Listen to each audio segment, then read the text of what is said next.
Got to introduce each other.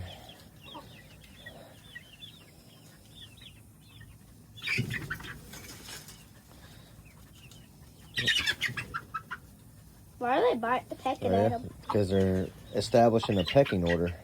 What's that? Letting everybody know who boss is.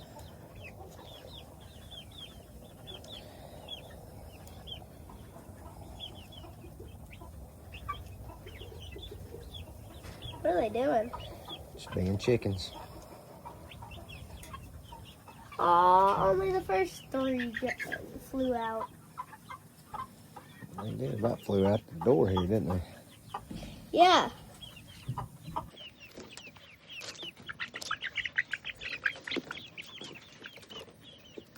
Ooh.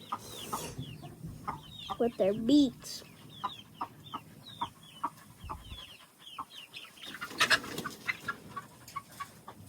Well, we let the big chickens out. We can let the little chickens roam around in here. Yeah. The reason we put them in that cage in here so they can kind of all get used to each other. So they don't have to peck. Mm-hmm.